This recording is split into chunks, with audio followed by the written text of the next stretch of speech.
Joining me now is Republican Senator Kevin Cramer of North Dakota, and as I said, also a member of the Senate Banking Committee. Senator Cramer, welcome back to Meet the Press. Great to be with you. Thank you. And as I said to Senator Menendez, we booked you before this this collapse, but with our good fortune that you're on the Banking Committee. So let me ask you this. What have you learned over the last 48 hours? What do you expect to happen tomorrow morning? Yeah, well, first of all, when you hear from Steve Leisman, you almost don't need to ask anybody else because he really is the guy that in the know and a smart thinker on all of these things. So I'd probably call him for advice. I actually think he covered it very well. My sense of it, Chuck, is it is a fairly localized issue. The problem is that we live in a very emotional time where markets are emotional. The reference to social media as being an accelerator, if you will, of some of that emotion. I think can be problematic.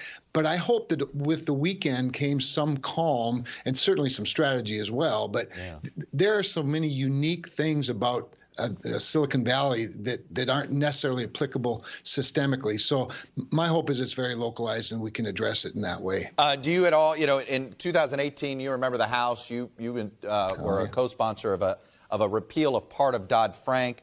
That loosened some regulations on smaller banks. There are some that are pointing to that loosening, saying maybe that would have that was something that perhaps would have prevented Silicon Valley Bank from putting themselves in this position. Do you think these smaller banks need more regulation or less?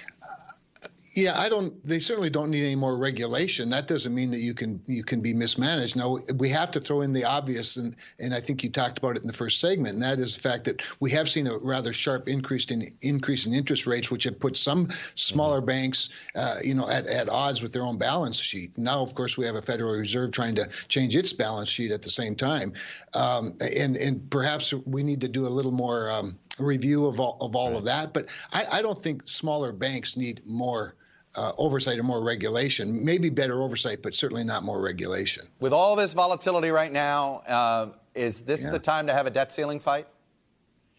Yeah, no, it's a great point. We are living in pretty much a debt crisis right now, and it's not just about the government's debt ceiling, but many individuals have hit their own debt ceiling, and their savings accounts are being drained, and so we have kind of a crisis, if you will, on our hands that requires lots of things. We don't need to have a fight on debt ceiling, but this is why I think it's foolish for the president to simply say, "I'm not going to negotiate on the debt ceiling." This is the time to have a negotiation. Is it though? And do something in a. I mean, isn't it better to just have a debate about the debt ceiling? Don't mess with the economy right now, and then you actually have a budget debate. Put out a budget and have two budgets and actually do it the old-fashioned way, not use the debt ceiling. Well, the problem with the old-fashioned way is that it has eluded us now for a decade. I've been in Congress over a decade, and I've never seen the old-fashioned way. We've never had a regular order, as they call it. So I agree with you. We need to get back to that. But I think the debt ceiling situation is one of the opportunities to demand that. Maybe all get together and work with one another. Let me turn to a couple of political issues. Do you think the former president, you were an early supporter of the former president, you haven't endorsed him yet for 2024. You've said you'd like to see somebody like him, and you haven't ruled out endorsing him. But if he is indicted, regardless of whether it's Manhattan or Atlanta or in Washington, do you think it's healthy for the party if he keeps running, or do you think he should step aside?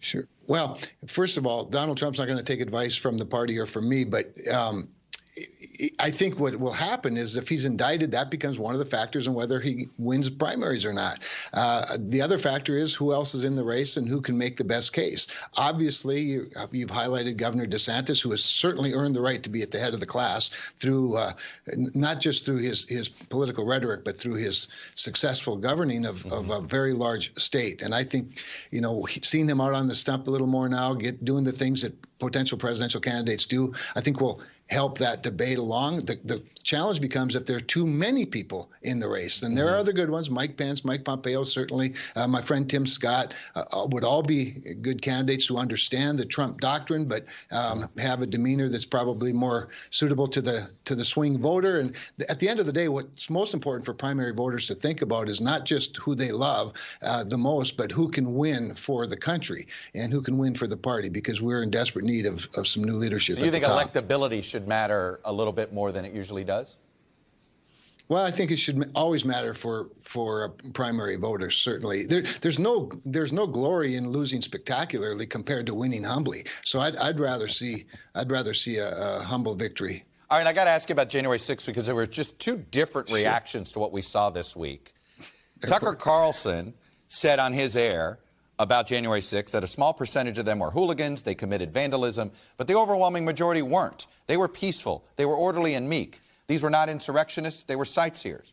And then Vice President Mike Pence last night to the Gridiron Dinner said this: make no mistake about it, what happened that day was a disgrace, and it mocks decency to portray it any other way. Where do you come down, on Tucker Carlson's side or on Mike Pence's side? Well, first of all, both sides can be right rhetorically, but the problem is a 4-hour stroll through the Capitol that's marred by a half hour of rioting doesn't make it a peaceful protest.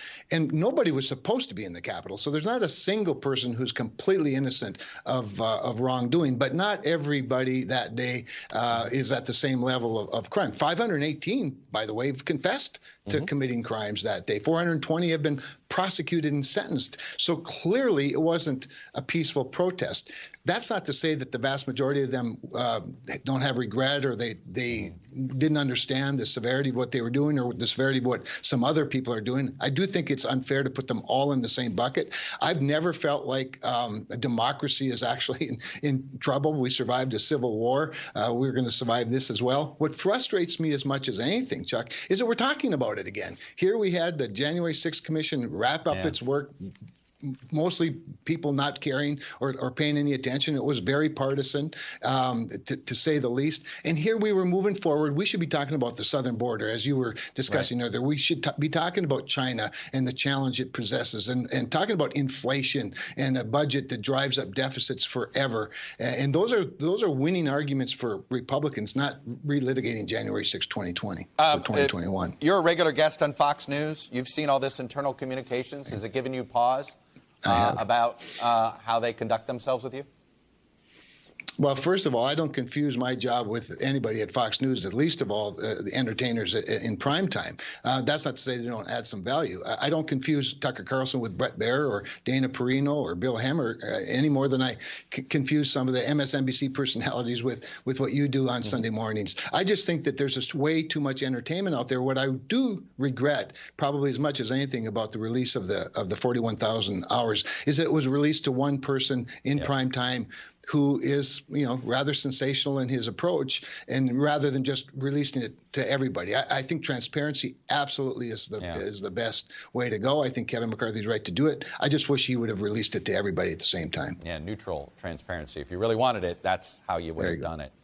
Senator Cramer, Republican from North Dakota, really appreciate you coming on and sharing your perspective with us. It's always good. Always my pleasure. Thank you. Thanks for watching our YouTube channel. Follow today's top stories and breaking news by downloading the NBC News app.